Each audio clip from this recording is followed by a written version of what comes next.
Evaluate where you are. Look at it. Assess yourself. Assess yourself and assess the situation. What brought you there? What has brought you to this point? What did you learn from it? Are you learning anything, or are you doing it over and over and over again? Somebody said that insanity is doing the same thing in the same way, expecting a different outcome. Don't let this year be like last. And if last year was great, still don't let it be that way. Raise the standard. If your life is perfect and extraordinary, you darn well know you're not going to be happy unless you keep making it better. That's what makes us feel alive. It's not what we get that makes us happy. It's who we become and what we're able to give because we become more. If you want to begin to move, you've got to clear your mind of all the unnecessary luggage and baggage that's weighing us down. You're going to have people to do things to you. Things are going to happen to you. And the most important thing to do is to harness your will and let it go. And move so you can grow. So you can get on with your life. It doesn't matter about what happens to you. What matters is, what are you going to do about it? If there's anything that'll shift your life, that'll get you to thrive in a difficult situation, is take some massive action. Try something else. Change it, try it, move it. Progress equals happiness. If you can start to make progress, if you can get yourself going, even if it's not perfect, if it doesn't work, you know what to do. Just change your approach. That doesn't work, change your approach. So often in life, people don't begin the journey because they're not quite sure what to do or how to do it right or how to do it perfect. You want to change your body? Get yourself moving. Don't wait for the perfect trainer. Just go out there and move. Put on your shoes and move and get momentum. I'm going to turn this situation around. I'm not going to sit back and moan and cry over what happened and what went wrong and who did what. I'm going to do something about this situation. The other thing is, take full responsibility for your life. Accept where you are and the responsibility that you're going to take yourself where you want to go. Someone said we have two primary choices in life. We can either accept conditions as they exist, or we can take the responsibility to change them. See, a lot of people want to exempt themselves from taking responsibility. All they want to do is talk about the problem. Every time you see them, they'll tell you their story over and over and over and over again. No. You want to take responsibility for your life. I got me here, I can get me out of this. And I'm getting out. I'm not going to be a volunteer victim. And so all you're looking for are new breakthroughs through practice and practice and practice. You'll get better and better and better. And there's still some things that will happen to you that will catch you on the blind side that you did not anticipate. You'll get knocked down, but you won't be knocked out. And so I say to you, it's possible you can live your dream if it's becoming a diamond, if it's having more, if it's achieving more, if it's being a better father, being a better mother, whatever it is, overcoming addiction, changing our society. It's possible you can live your dream. It's necessary that you have a plan of action, that you're resilient, that you stick to, and you work with the system, that you work with people, that you give support, and that you be there for them, that you have the vision and never give it up, that you become creative and relentless and keep on coming back again and again and again, and that it's you got to take personal responsibility to make it happen, and that it's hard. Easy is not an option. And when life knocks you down, jump back up and say, it's not over until I win. Avoid people and situations that upset you. See, there's some people that know just how to push your button. They know just what to say. But I'm not going to expend any energy arguing with anybody. Life is too short, ladies and gentlemen, and unpredictable. I don't want to spend my time arguing with anybody, so I avoid situations that will get me upset. I don't argue with people. Draw the line, ladies and gentlemen. There are certain things that we just go through life just taking, and at some point, you just got to draw the line and just say enough is enough. You got to do that with yourself. One negative stroke is 16 times more powerful than a positive stroke.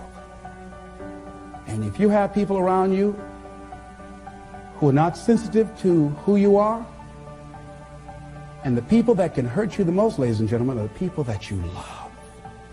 That you love. They're the ones that you're vulnerable to. They're the ones that can get to you. And if they're insensitive, I don't care who they are. See, if you don't draw the line with people, if you just let them run rampant in your life, and you let things happen to you that you don't feel good about, if you continue to allow it to happen, you won't feel good about yourself. Your image of yourself will erode. So you've got to draw the line.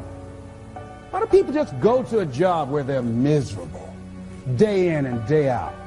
Why do people stay together and they're miserable, sleeping in separate rooms, or arguing, or the only thing they have in common is paying the bills? Don't talk, don't communicate, don't share anything together. Day in and day out, as short and unpredictable that life is, being mean to each other. Why do people do that?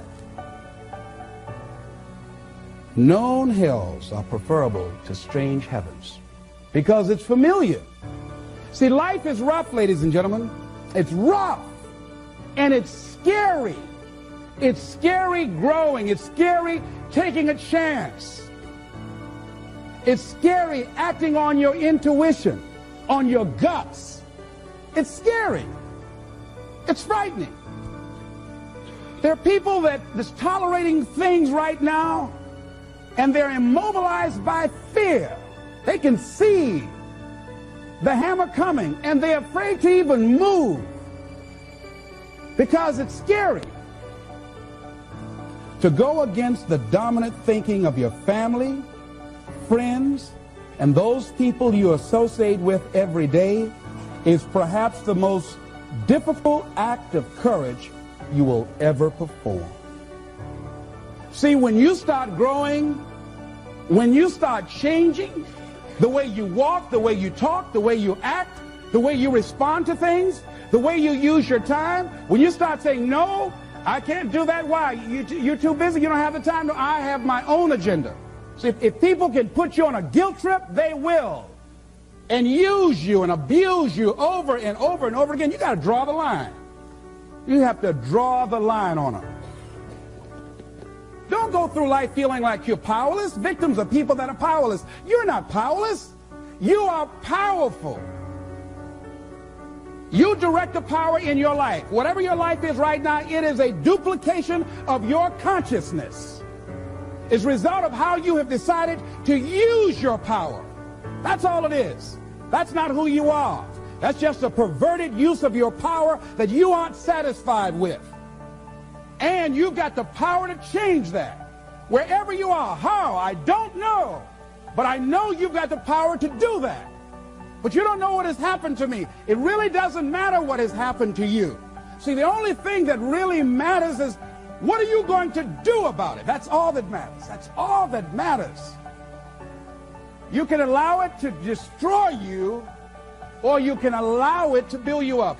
We never get to a level where we feel that there's nothing else for us to do, that we've achieved a certain number of goals and we figure that we're through. No. You don't want to stay there and celebrate too long like a lot of people do. They do something they consider outstanding. They go around talking about what they used to do. See, let me tell you, I used to do this and I used to do that. Excuse me, used to be's don't make no honey.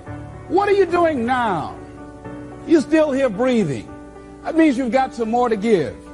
Doesn't matter how old you are, doesn't matter about where you are, doesn't matter about what you have, doesn't matter about what you've done. Life is about growing, it's about being productive, it's about stretching, it's about challenging yourself. So you start looking around and decide, hey, what else do I want to do? What got me here? It's a time for celebration, but also a time for reflection. What got me here? What worked? What did not work? What do I need to do to repeat so that I can get the same kind of results in other areas of my life? If the goal is to improve my health, if the goal is to improve my relationship, if the goal is to improve my income, if the goal is to improve something in society, what is it I need to do? Now, don't get confused with what you do with who you are. Don't trip. Don't go on some type of ego trip, talking about how bad you are. None of us do anything by ourselves. Develop an appreciation for external support as well as good fortune, because all of those things play a role. The other thing is, don't go overboard celebrating. You must meet with triumph and disaster and treat those two imposters just the same. You look at it, hey, I did it. I feel good about that. Now you're moving on to the next thing. Things did not work out the way you wanted them to work out. You didn't produce the results you wanted to produce. Hey, miss that. Win some, you lose some. Next, moving right on. Don't confuse who you are with what you do. Make your mind fertile ground for the seeds of opportunity. Think if you want to experience a sense of fulfillment, you've got to have an open mind so that ideas can come in there and take root and grow.